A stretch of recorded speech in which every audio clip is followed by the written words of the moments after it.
Hey everybody, and welcome to another episode of CSUN Performance Ensemble presents A Conversation With. I'm one of your co-hosts. My name is Jefferson Denim.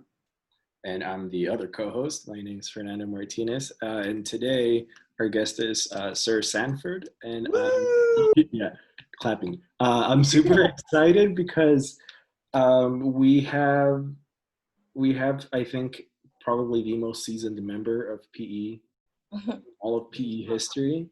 So it's going to be really exciting because I feel like there's going to be a lot to talk about. And real quick, if you want to introduce yourself and just let us know what pronouns you go by so that we're respectful of that. Yeah. All right. Hi everyone. My name is Shamani and I also go by Sir, and my pronouns are they, them, their. Awesome. So I like calling you Sir. That's just how I know you. And so we're so thrilled that you're here.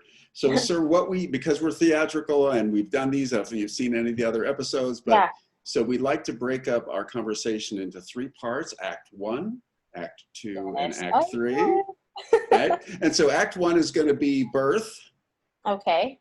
So before we even get started, you're such a theatrical person. When you were born, did you pop out and go, ta-da? I'm just curious. Well, honestly, I feel like I did. My mom was a choreographer. She traveled around the world and she did that. And I literally would have shows by myself. I was a lonely child, but I had a lot of just living room shows by myself. If I had any friends outside, I would make us do American Idol, or if I was watching American Next Top Model, then I would have runway shows by myself. And also for my mom or my godmother. And then I would always be messing around in clothes and makeup, and I was always performing something, literally anywhere. If I go to the grocery store, I hear music, I'm in the aisle dancing.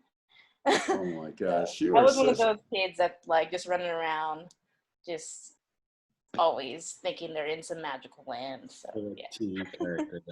You are magical. Okay, so when were you born and where were you born? And where did you grow up? Oh, wow. Okay.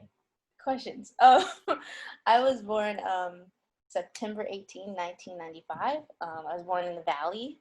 I believe Valley Presbyterian Hospital. Yeah, I was born in the Valley. That's just fun fact. I was a premature preemie baby, so woo woo.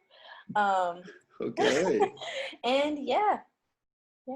Got it. And so you had mentioned a little bit about how you had your relationship with your mom. What was your relationship like with your parents when you were growing up? Oh, well,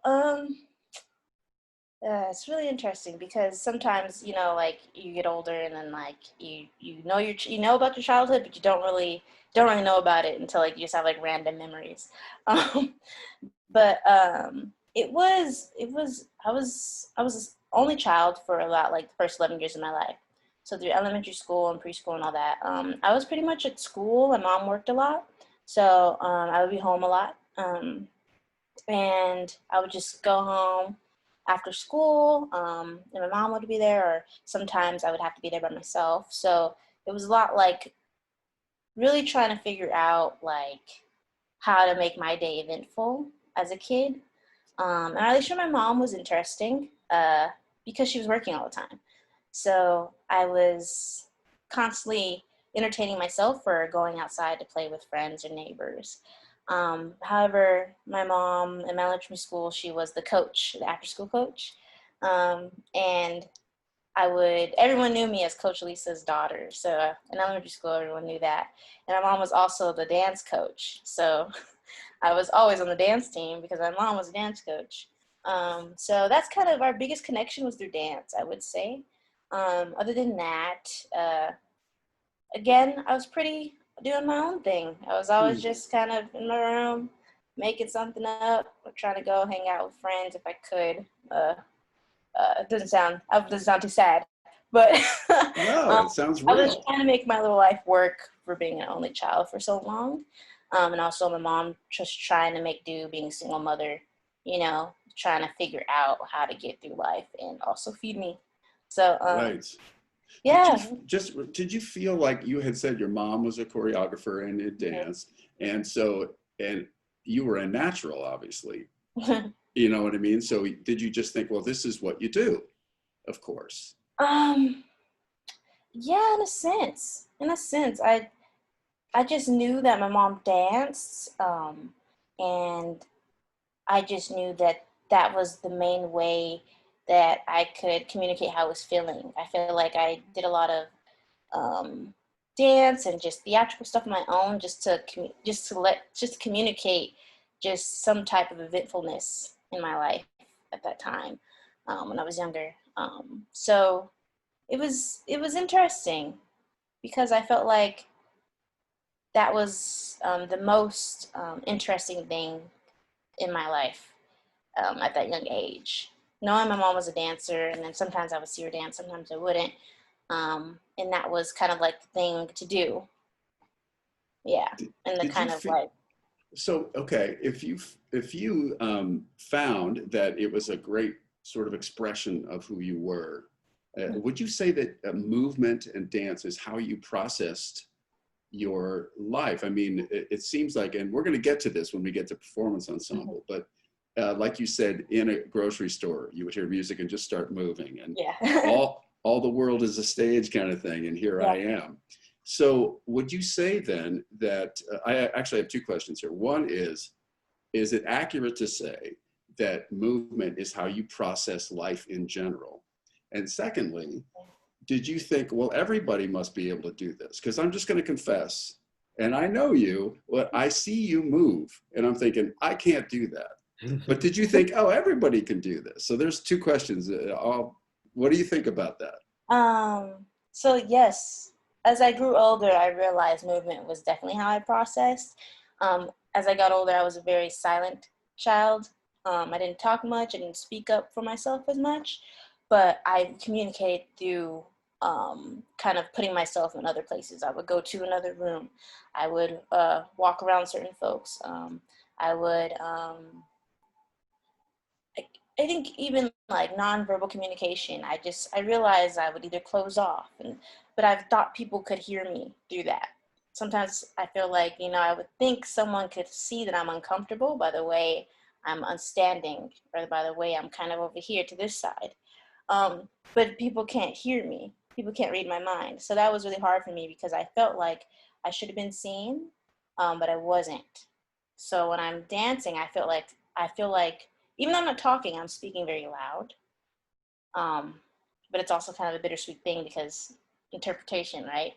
Unless you tell someone, hey, I'm angry, they won't know. You could dance it, they could get a gist of it, but they could still slightly be confused.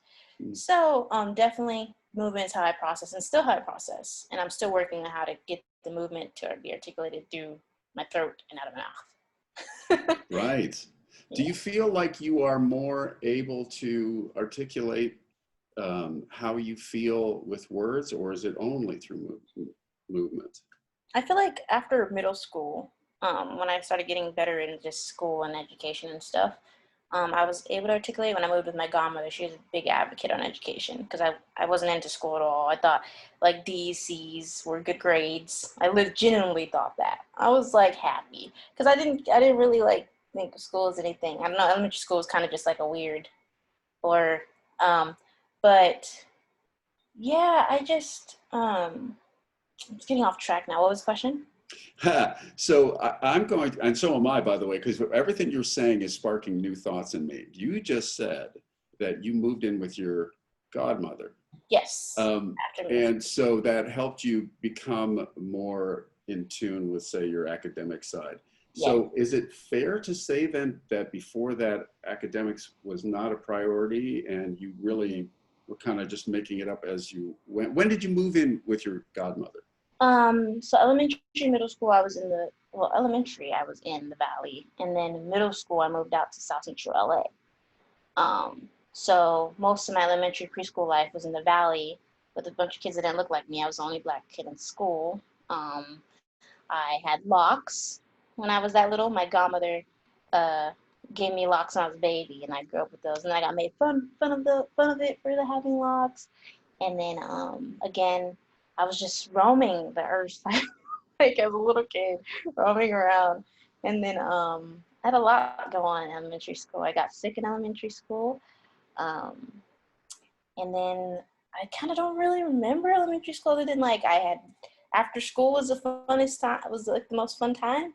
And then I got sick and then I moved to my godmother's house. And that's when like a whole revelation happened and education started being, my godmother basically kind of like really honed into me and helped me believe like I can be someone, I could do good work and that I'm smart. So until I got to my godmother's house, that's when like realizing like, oh, I need help but I could still do it. You know, I feel like elementary school I was kind of not that much taken care of like mentally when it came to like education and sometimes care at times. So I feel like when I got to middle school, my godmother's a big advocate on education. She's a radical, Black Lives Matter every day, all day. So she really just taught me the importance of my mind. And that's when I started to, take, I guess, life more seriously because my godmother took my life more seriously. So it was interesting transition. Yeah. And that's when you first entered middle school, was when you moved in with your godmother? Mm-hmm. Now, how, let's say, speaking for all of our audience, and I would imagine a lot of people are going to have this sort of sense of, oh, someone finally noticed me or finally kind of like took note of the fact that I needed a boost, right? Yeah. Do you see yourself as like once that happened, do you recognize that the need for pretty much everybody to have that kind of input to say, you're awesome and I see you? Yeah? Yeah, I needed someone to tell me that D's and C's are not good grades. Mm-hmm. Just if we're going to generalize it, right? Of course, if you're passing, you made an effort to do something. But for me to not think I could get B's and A's, or A's, to me not think that was a thing, and me to be like, C's and D's, I made it, this is great. I remember one time I came home and I was so happy that I got more C's and D's. And my godmother looked at me with so much anger. And she was all like, what makes you think you can't do better than this? And I was so confused and I was so upset because I was so happy. But I was used to getting that, and I was used to those report cards, right? Until she was all like, you can do better than that.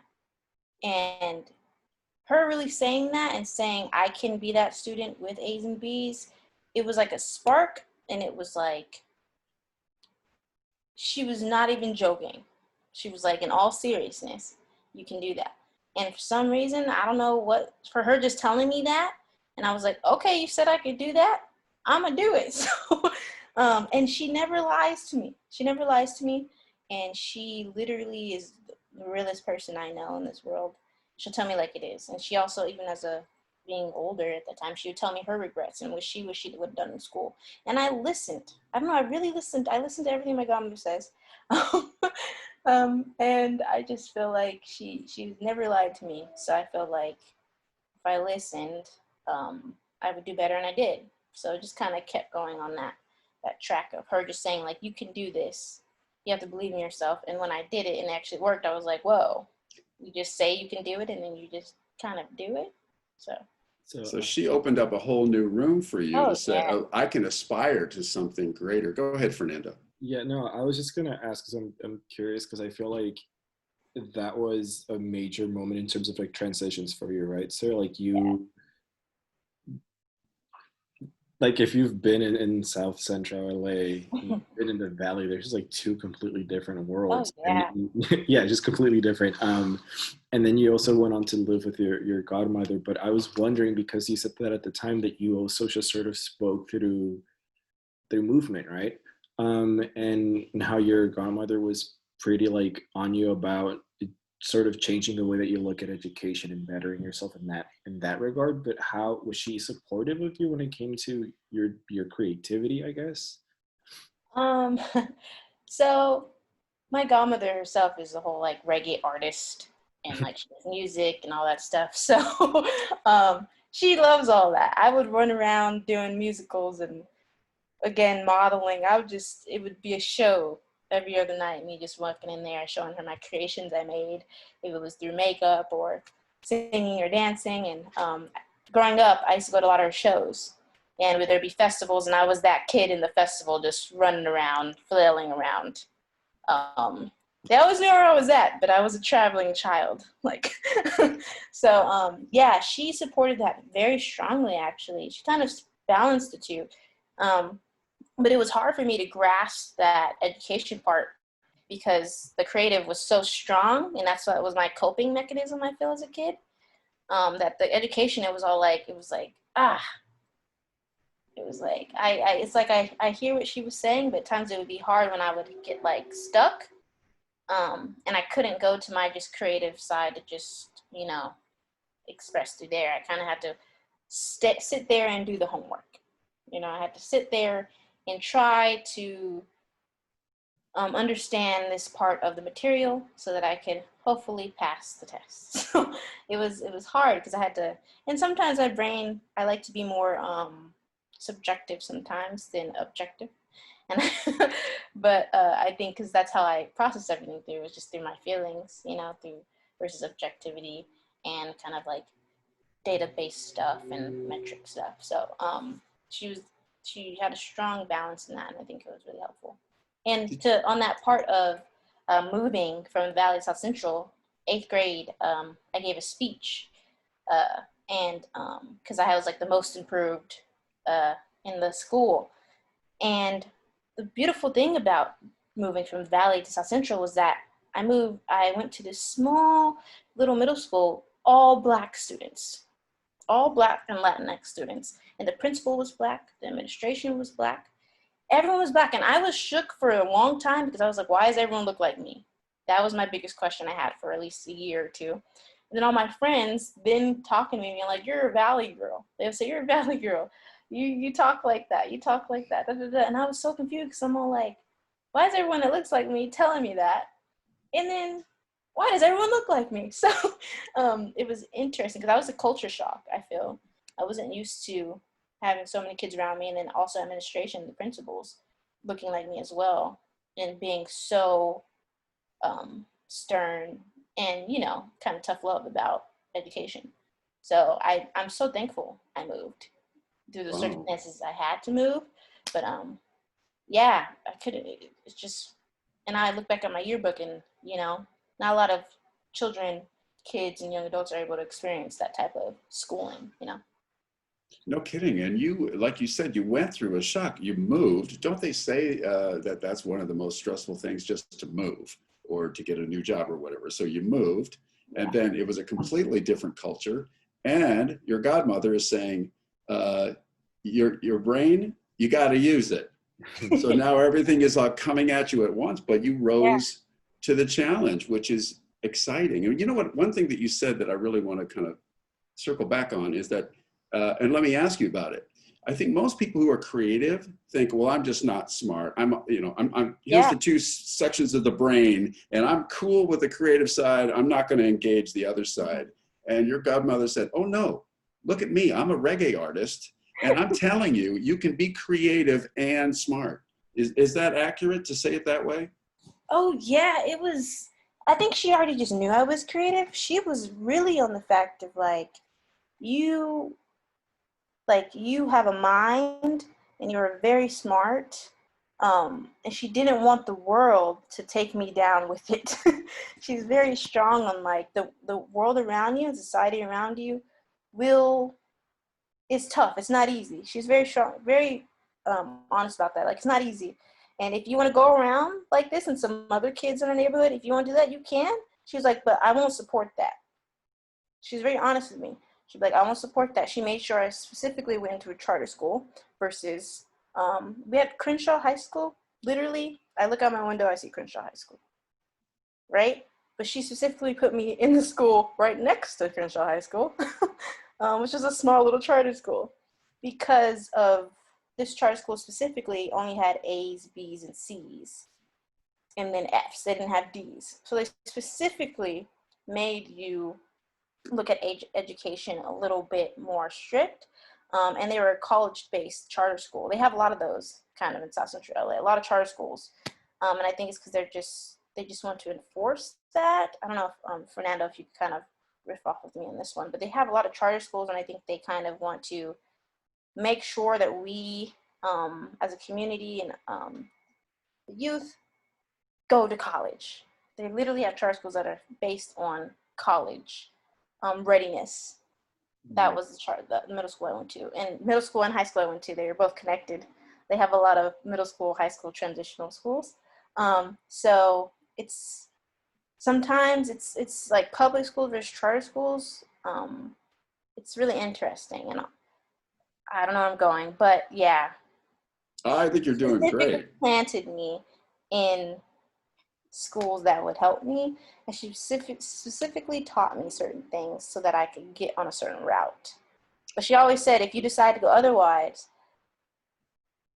I won't support that because I know you have much more to offer. And sir, that sounds like, this is something that you've internalized. This is something it sounds like Sir has,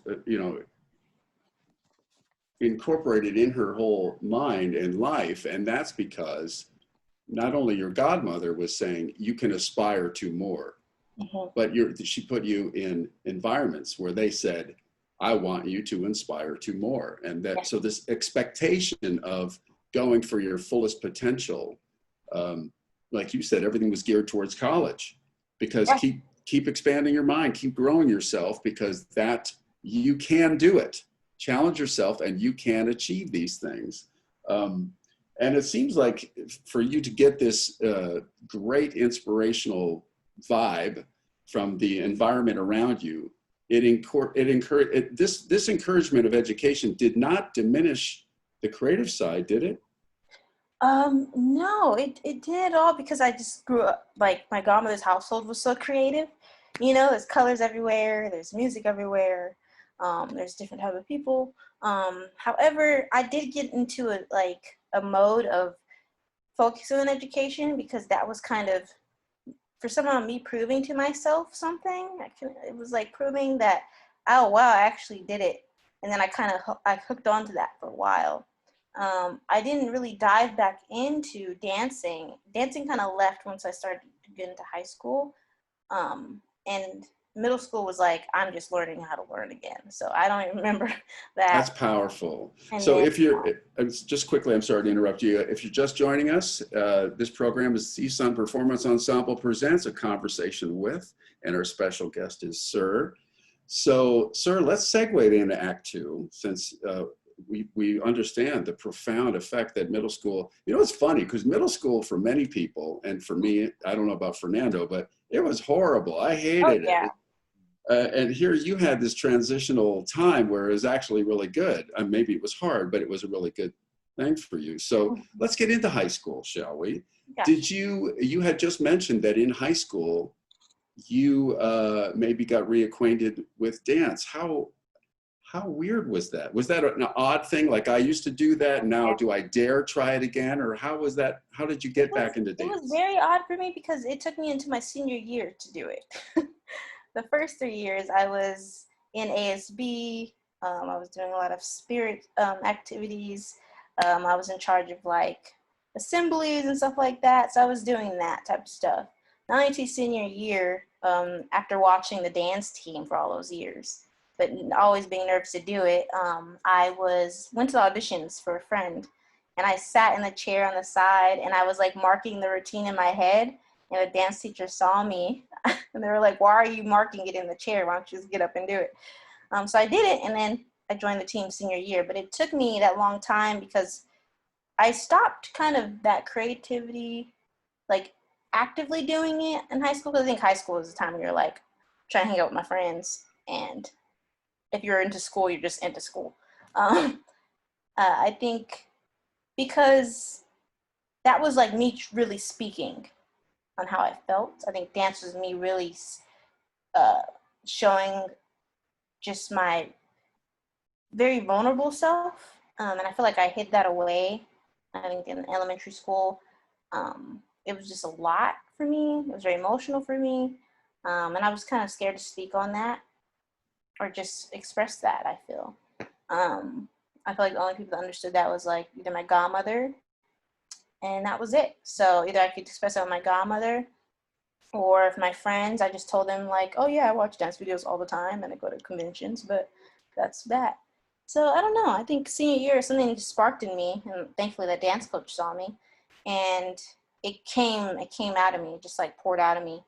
Um, so yeah, I wasn't into performance specifically. It was strictly dance, but it wasn't easy. It was kind of like I don't know, sharing a secret with everyone about myself, and yeah, it was Where do interesting. you think you were like before you were reintroduced to dance? Like, where do you think you were headed in life? Because I feel like that's such a big thing to suddenly pop up right before you're like, booted out of high school. It's like, Yeah, I want to dance again. my brain was focused on being a casting director for TV and film. I wanted to be a casting director. I wanted to get into movies. I just love acting because I felt like it was so emotional. People could just express how they feel through their words and yada, yada, yada. So I just wanted to be around people who could do that all the time and then just like jump in and jump out of it. So yeah, it was actually senior year, even though I did the dance team, that was literally my heart and soul. Something in my brain still said, I'm going to school for film and CTVA. So yeah, that's where I was headed. That was my major freshman year and sophomore year, until I transitioned into communications. So let's get to that. How did you get to, all right, so you found the dance thing your senior year, Yeah. or rediscovered that part of yourself. Yeah. And you thought, okay, that's fine for there, and I'll express myself there, but that's enough. And I'll just kind of put it in this box, put it over there. So how did you get to, out of all the places you could have possibly gone, how'd you get to CSUN?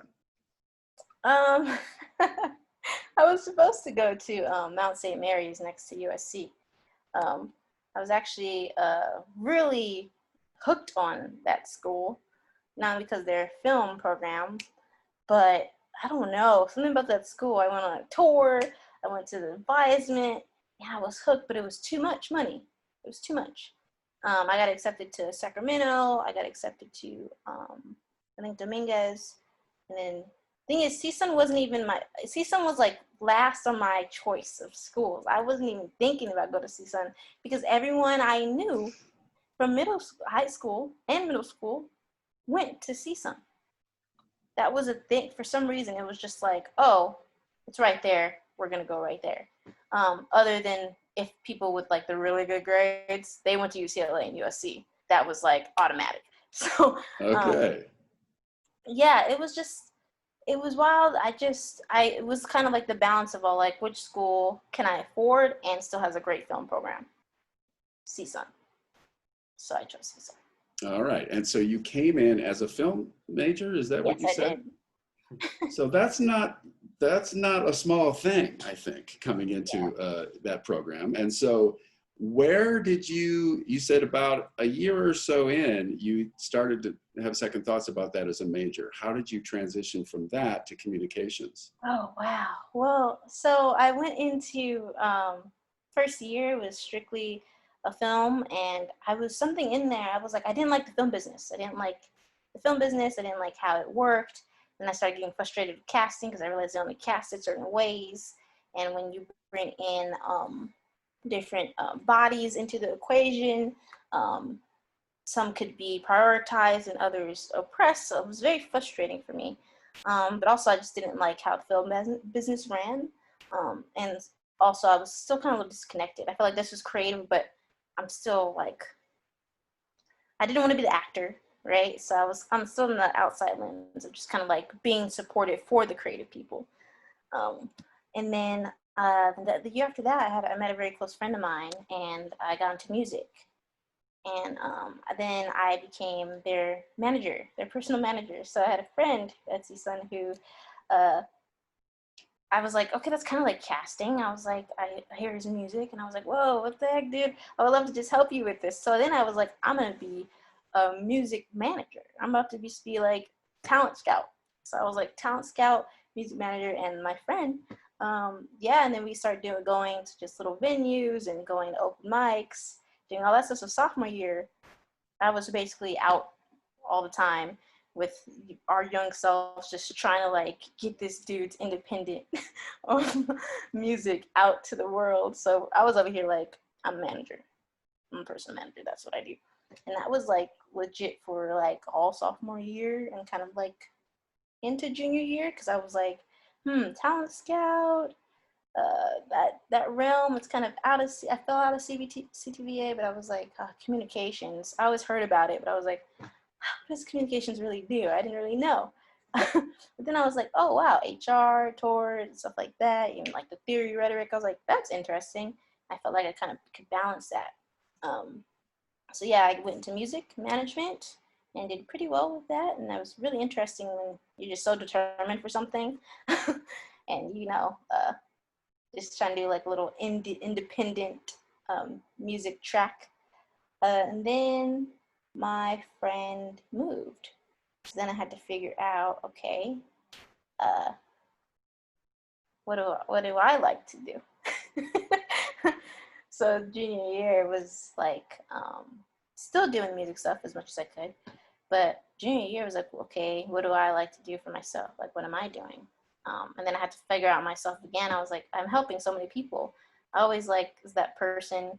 I was like, okay, my job is going to be to find the talent, be around the talent as much as I can. But I was like, who am I? Am I talent myself? So it was just a lot of just discovering. Yeah. This is what I love about your story is that, and I mean, you embrace that discovery part of your life, don't you? I mean, the fact that it's not a comfortable way to go. I mean, yeah, a lot of people feel like they want to be settled into a track and then away we go. And you have allowed yourself to stay open to whatever's coming. But what I love about what you just said is that all of a sudden you were forced to say, okay, wait a minute, what do I like?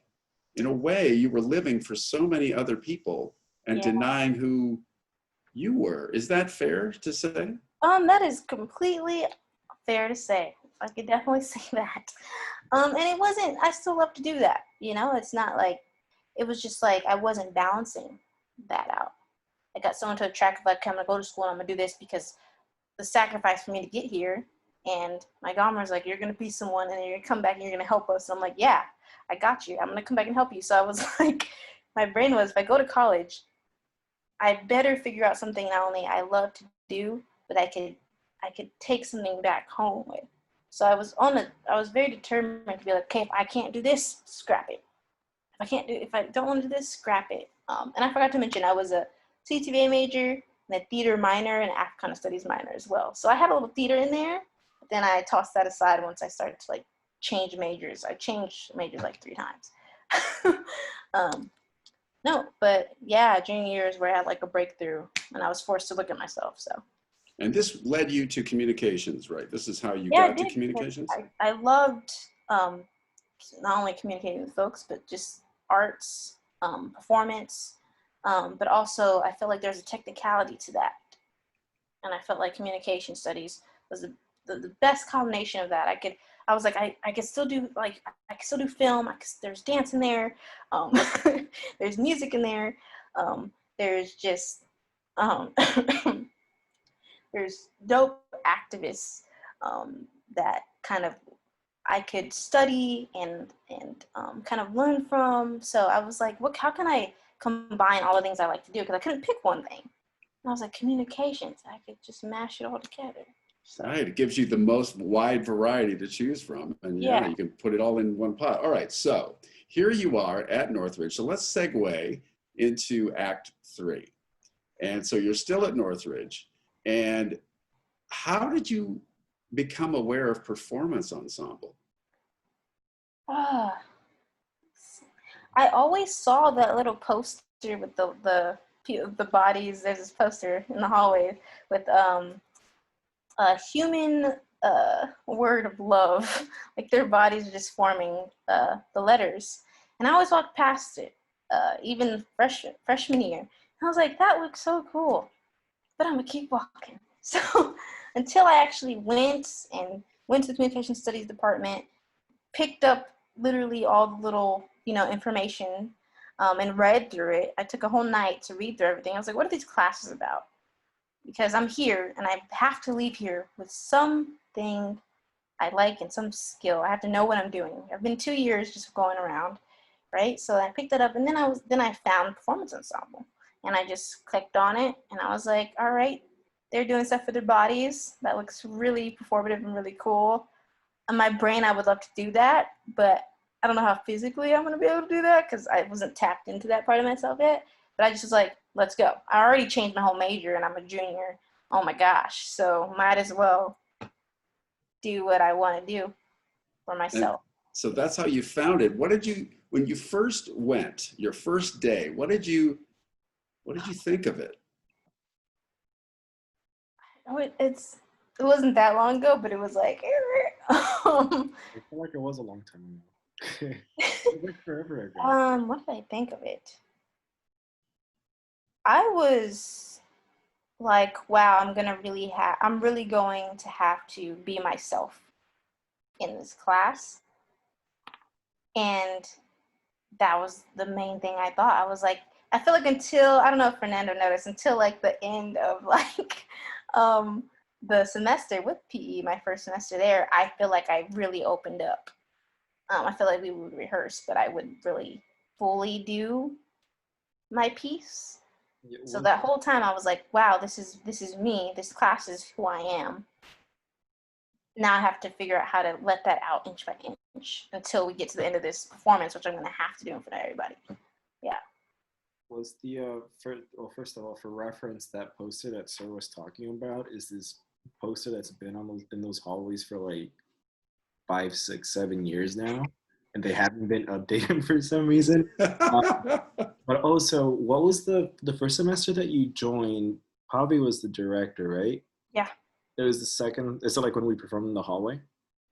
Yes, it was. Okay, cool. Yeah, I feel like, see, that's what I thought. I thought that's where I met you too. But for some reason, I was thinking maybe it was in the fall. But I think it's interesting. I feel like JD, like earlier, you said that you know how, Sir, you totally embraced this whole discovery thing, and I felt like you've never stopped trying to discover who you are. Both as a person, as a student, as a performer, because in that semester, I feel like you were one of the hardest people to like crack open, like nobody really knew anything about you, and you were just like, you were there and you engaged and you were active, but it's like, okay, but who are you? Yeah.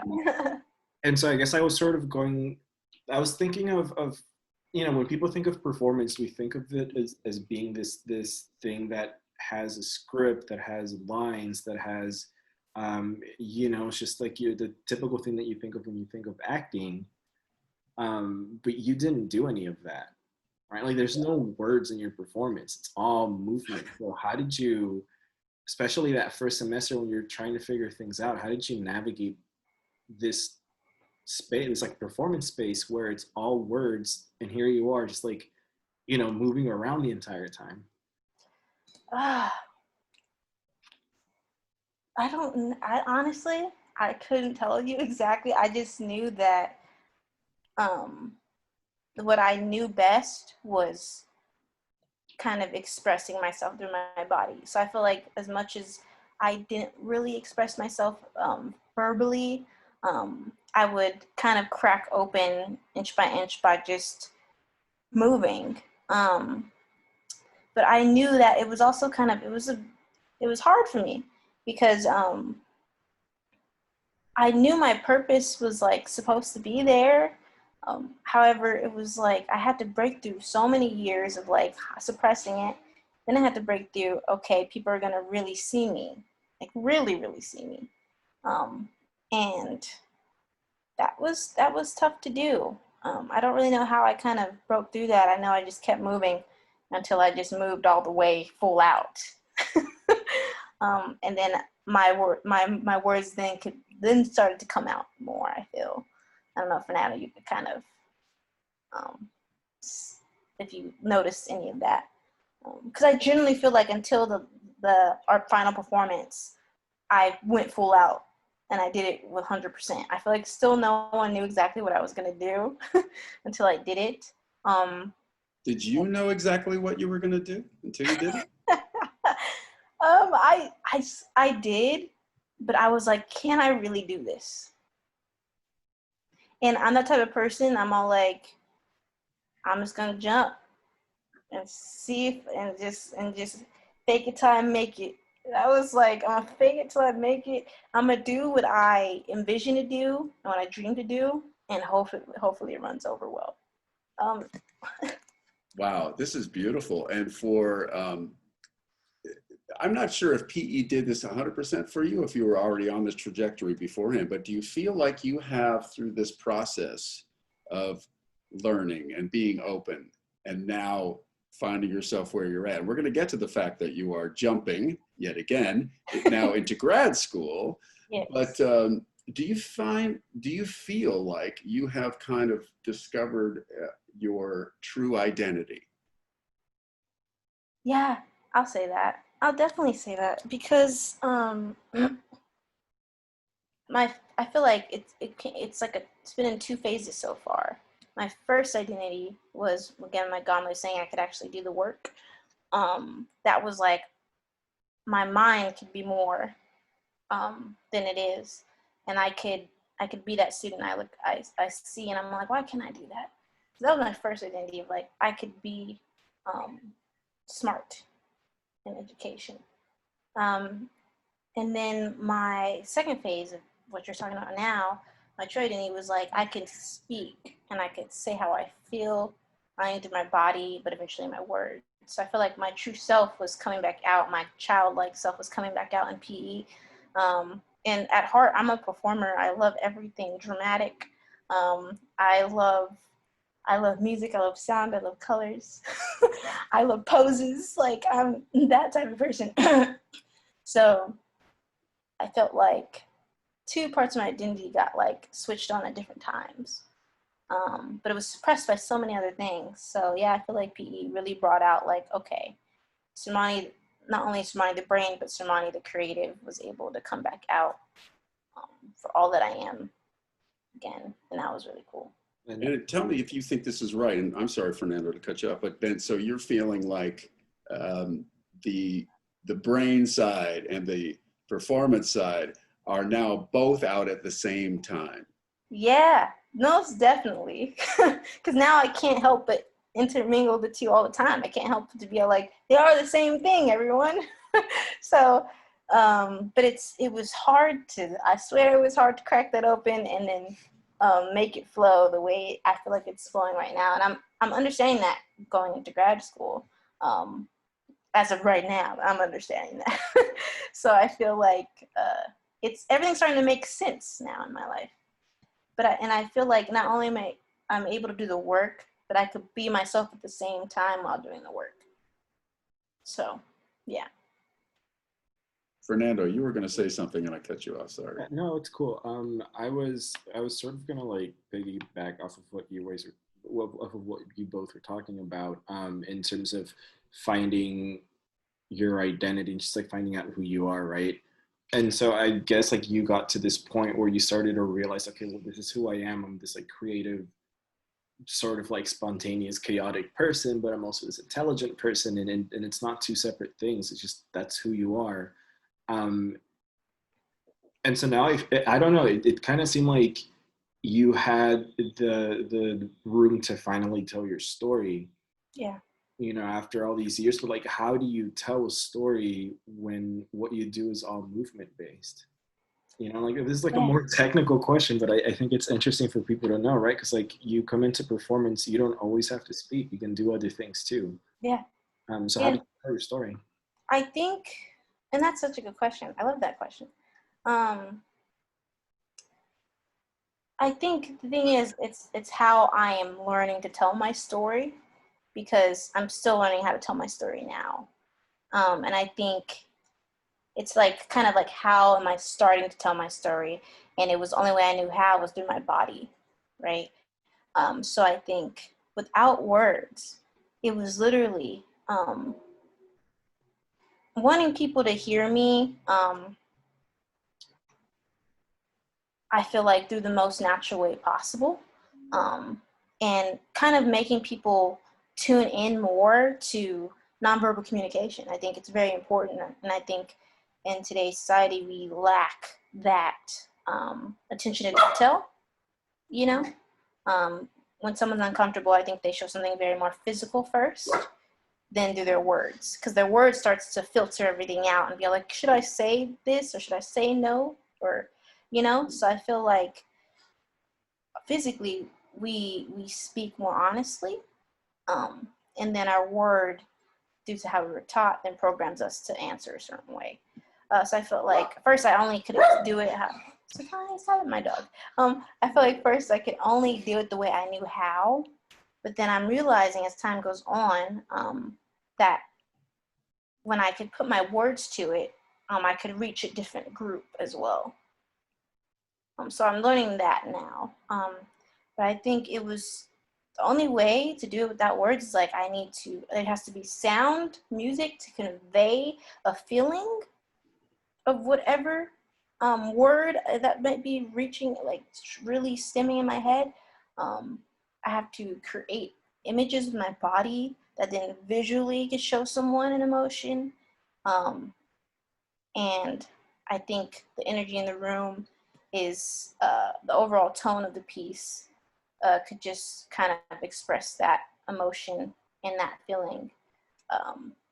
And I feel like that's as strong as a word, and a little bit stronger at times. Yeah. I found, I think you are hitting on something so profound, and that is, there's science, isn't there, that studies body language and trying to see when are people lying, because their body, like you said, can't lie. It's telling the truth. Yeah. And I feel like because you are able to tap into that with your art, I don't know, that's only truth. The body can only tell the truth. For the most part, I know I'm making a grand generalization, but I know that to be true of your artwork. What then, now you've been around Performance Ensemble. Fernando and I are just in awe of you. We're your big fans. And we know that even after you graduated, you were still participating. Oh my goodness, honey. You were making such great contributions, not even being in school. That's the generosity of your spirit. So how did you then finally decide, you know what? I think I'm going to go back to school. I'm going to go to grad school now. How did you get there? I realized that I couldn't leave where my honesty, like my truth, and that was with Performance Ensemble. Performance Ensemble is where I've been the most honest ever in my life. And I've been able to speak and be heard, and I speak in my own way. And I think I couldn't leave. I couldn't leave a space where people only speak their truth and break through barriers within themselves. I think that's very powerful, because I found my significance. I'm a big person on I feel like it's so important to feel significant in this world, or else it's going to be very hard to want to survive. And I take that very seriously. I take that very, very, very seriously. So I think I kept coming back because I was like, my heart's there. Why is that there? And I did the whole working thing, and I was like, okay.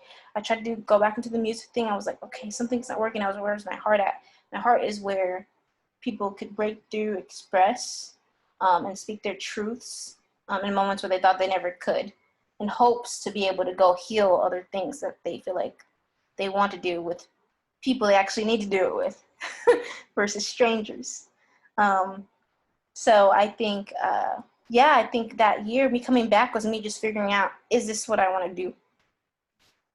So I had to make sure. I was like, if I could do this for free, and also from other just things I had to do in my life, I could do this for free and always come back to it, and it never feel hard for me, and it never be something that was tasking. Maybe that's something I want to do.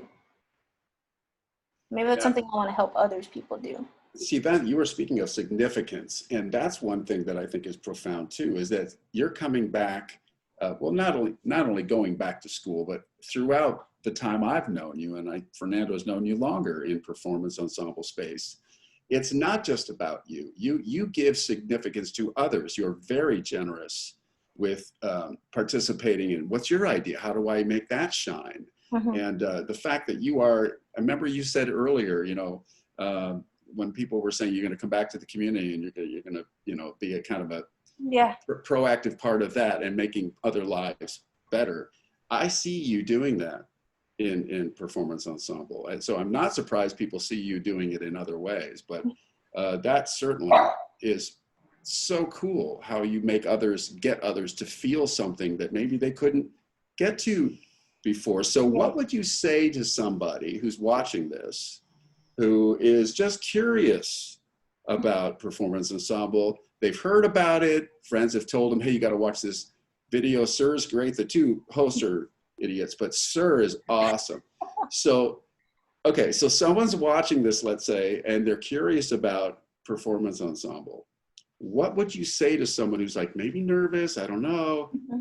What would you say to them? I would say if you're curious about it, it means it matters to you. And I think it matters a lot, more than you think it does right now. And it never hurts to try. And what do you really have to lose if you didn't start at all to begin with? So be curious enough to explore something that exists in you possibly, but you just don't know it exists yet. Yeah, and I think taking that chance on yourself that you can do what you fantasize about, and you can be that person you look up to in yourself, even when sometimes you don't see it. I feel like we look up to a lot of people, but internally we're trying to look up to that part of ourselves that we feel is great. But you could be that, because that is you. You just have to go through those boundaries and those walls to get there, because that's just life. And that's cool. That's the cool part about life, I think. Because then when you get to the other side, you're like, oh, that's me. And it's always going to be you. Even if you never do it, it's going to be you inside. But imagine if you did try to do it. So.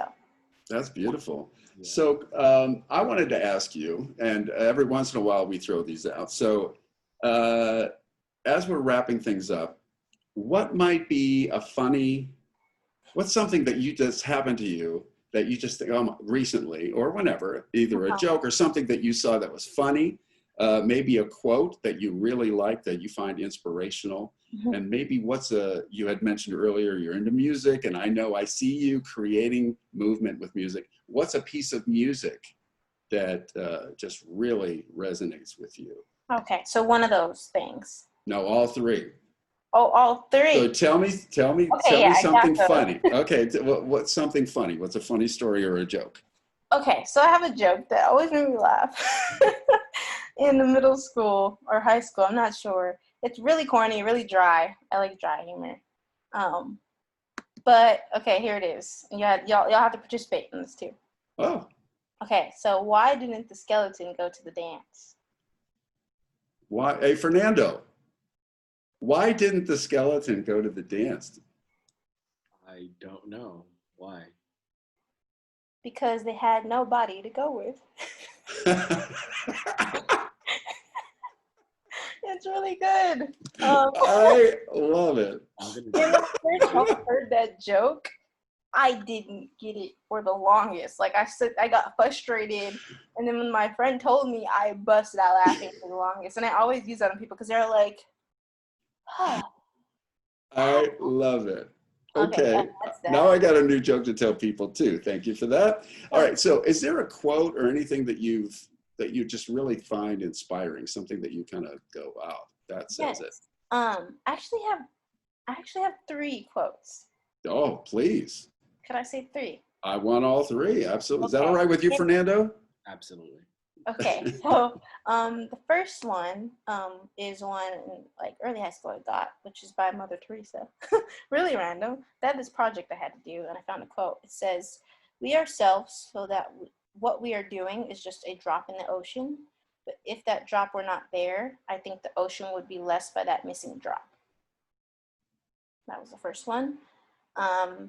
And the second one is we have to talk about liberating the minds as well as liberating society, which is by Angela Davis. And the last one I recently heard by James Baldwin was history is not the past, it is the present. We carry our history with us. We are our history. If we pretend otherwise, we literally are criminals. Wow. Yeah. Wow. And those really resonate with me, and I love to keep quotes with me. So I feel like it's a cool little wrap up of just like life.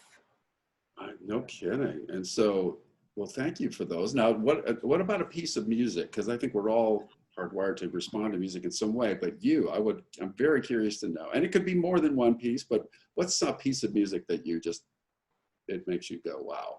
I don't know if anyone ever heard of Leon Lahavas. No. She's a great musician. She plays beautiful acoustic guitar. And yeah, she has a great album called Blood. And one of my favorite songs is Green and Gold. And I always listen to her music when I kind of feel like I'm going through something, or if I want to like just feel free and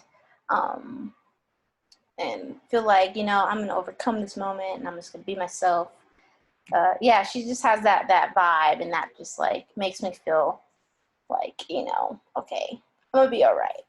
I'm gonna get through this.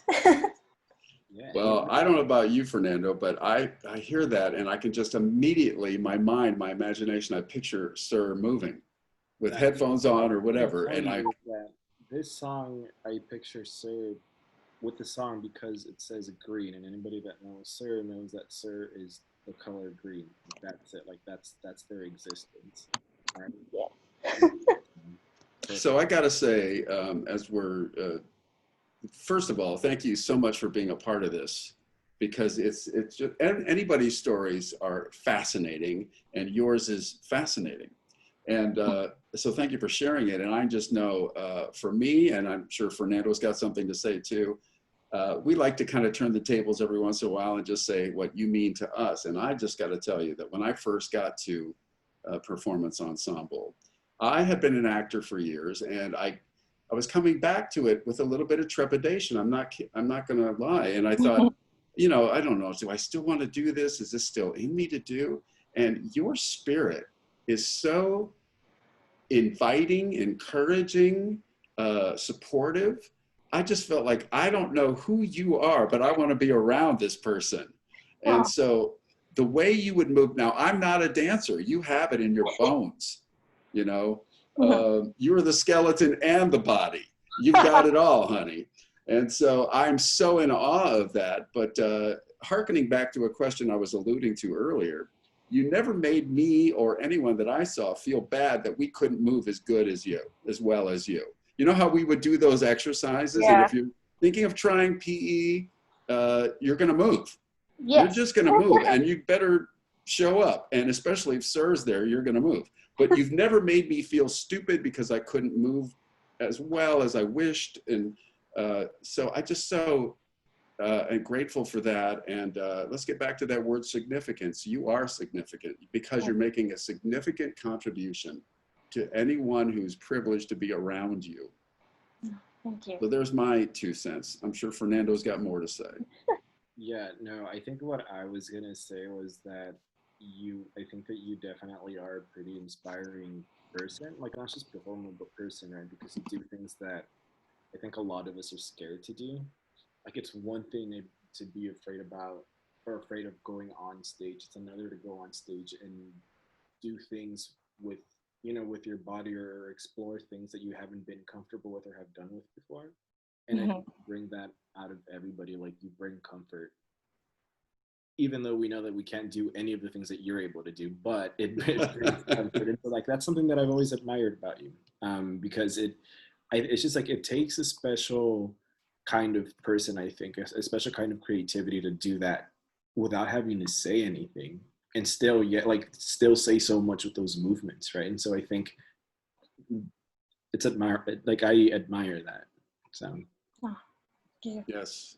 So thank you to our audience for tuning in to our episode. This is, again, CSUN Performance Ensemble presents A Conversation With. And our very special guest has been Sur Sanford. So my name is Jefferson Denim. I'm one of the hosts. And I'm the other host, Fernando Martinez. Right. And so we want to leave you with a quote that we found from one of a very famous acting teacher named Stella Adler. And she says, the theater was created to tell people the truth about life and the social situation. So be the truest version. That's one of the themes we were hearing about today. Yeah. Be the truest version of yourself that you can be. It's courageous, and the world needs it. We need you to be the real you. We're so glad that you tuned in with us. Thank you so much for being with us, and we'll see you next time.